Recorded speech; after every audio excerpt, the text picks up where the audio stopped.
Hey everybody, welcome to Redbird Gardening and Design. I'm Anissa. I want to show you all how to transplant a plant. I just did a short not too long ago that was showing you how my black-eyed Susan was planted in the wrong spot next to plants that have the opposite lighting needs and requirements. So I'll show you a step-by-step process of how to lift a plant, pot it up, and give it a chance to recover from that transplant. Transplanting can be very, very stressful on a plant.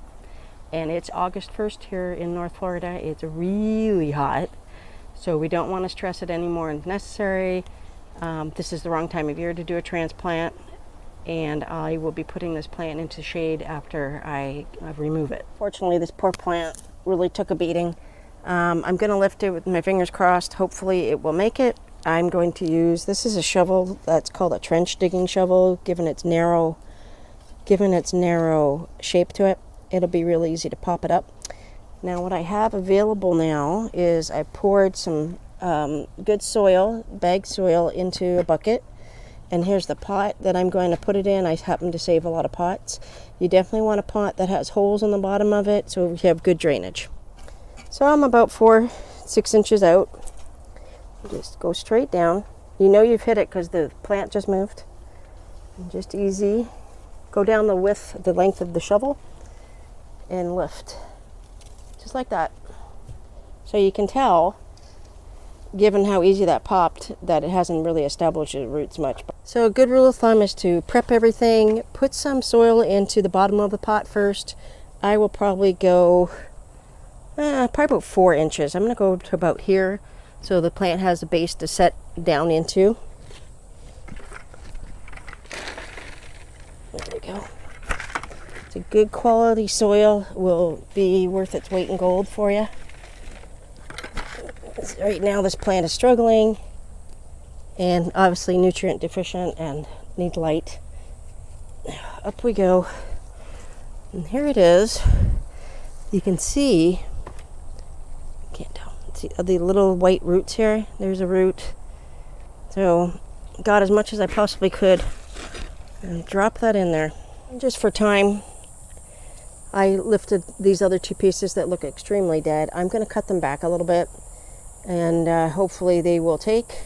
We'll add these pieces in. Give them a space.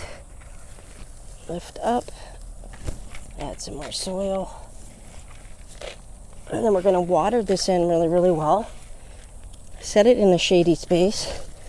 And now, another big I'm going to probably about... I'm putting soil up till probably a couple inches just under the rim of the pot itself. All right. So just up to about here. All right.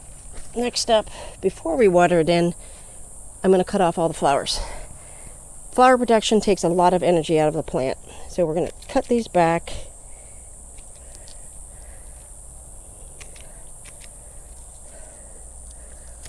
It is so insanely hot here. I'm so glad I'm working in the shade.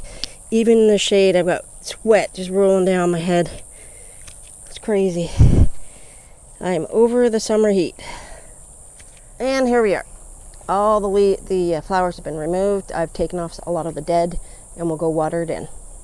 And I've taken the end off the hose, the attachment off the hose. It's just a nice, slow, easy flow of water here. We don't want to blast the water out of the pot. And very gently go around in a circle.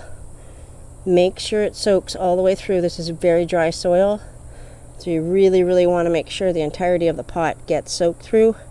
And I'm keeping an eye as I'm watering on the top for it to be leaching out through the bottom holes. That's why you make sure there is holes in the bottom of the pot for drainage. You don't want root rot to occur.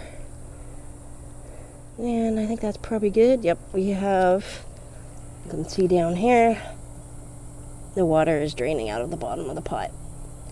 And that's it. That's how you transplant.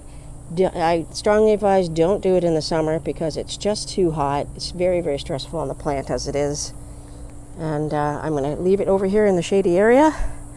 Cross our fingers and hopefully it will grow and reestablish itself, and I will then plant it where it belongs in a sunny location. And now, you know.